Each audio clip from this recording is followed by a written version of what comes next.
Hello, welcome to my professional sports wagering skills development channel.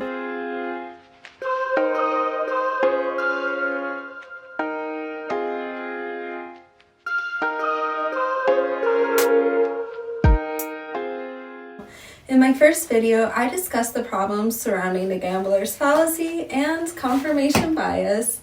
A reasonable follow-up question is, how do these temptations occur for the average gambler? There are two main ways that bias arrives to create havoc on your wagering decisions. The first way is created by all of the gambling journalists who write story after story after story about trends. It seems like 99% of these written stories appearing in the gambling press are regarding trends. The headline is always the same variation on the same theme. Our expert picks the winner of the Super Bowl based on the 6-0 trends. The second manner is found in all of the information that the sportsbooks provide you with, all based on, and you already guessed it, trends. Do you see the theme here? Trends are for the lazy better, simply searching for confirmation bias. I know you don't want to hear this, but trends are not your friends. I do understand the appeal of them though. They are easy to understand and it can be twisted to support any story that the writer is telling. And the truth is, our brains are actually wired to spot trends, even in places where they don't exist. Combine this with your own bias or the bias of the writer, and you have a heaping serving of total delusion.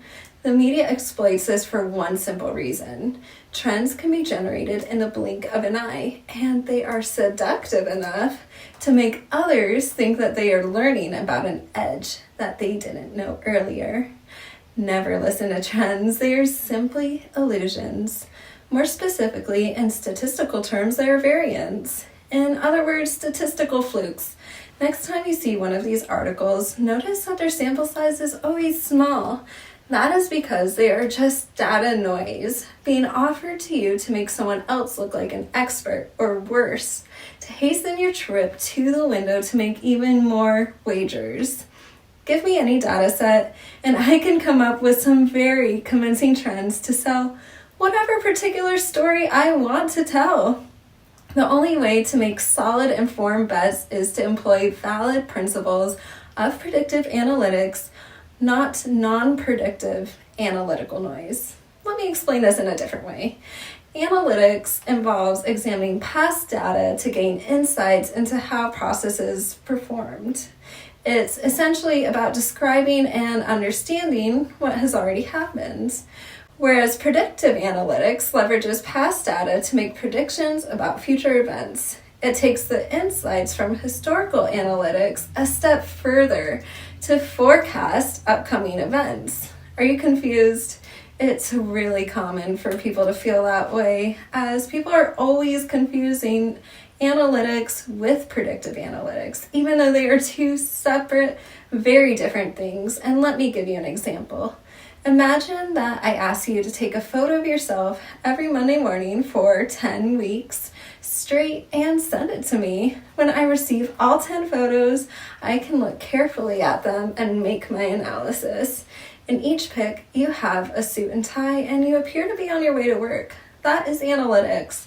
If I ask someone to describe the 11th Monday picture on a previous Sunday night, they would reach the reasonable conclusion that you would still have on a suit and tie.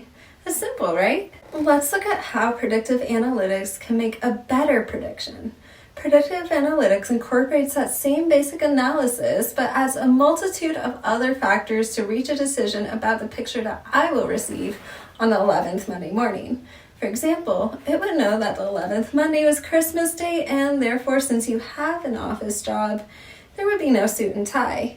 If I didn't factor in that outside variable, how could I say that my data was predictive for the particular moment in the future? Obviously, looking at the old pictures captures the past, and good analytics provide a summary of that past. But going deeper, analytics are great for memories and are an important part of the predictive future, but there are so many factors to weigh to predict the future that you'd be remiss in just looking at the past.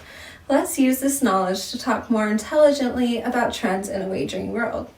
Trends are simple snapshots of one tiny specific window leading to the future. If you look out the front window of your house, you'll see one thing. If you look out the back window, you'll see something quite different.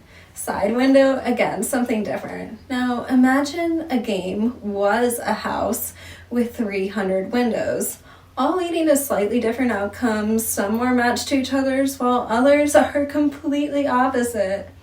Now, do you see why trends are not necessarily predictive and are more of a bias than a roadmap to the future? The more games that the trend is based on, and the larger the difference that the trends display, the better they will be for the prediction. As a rule, if the number of games the trend is based on is less than 30, don't count on it being reliable.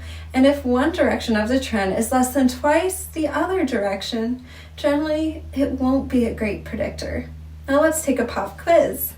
Which trend line has a better chance of predicting the future? In the last 11 games, a team has won 9 of them when playing a day game versus a night game. Or, in the last 40 games, a team has won 30 games when playing a day game versus a night game. If you answered the latter, you can move to the head of the class. Never consider a trend with an N, that is the number of games sampled, less than 30. What that means in practice is that you should not read most any of the analysis articles provided by any of the journalists, as they will probably leave some crumb of bias in your head. Just say no to trends. Thanks for watching.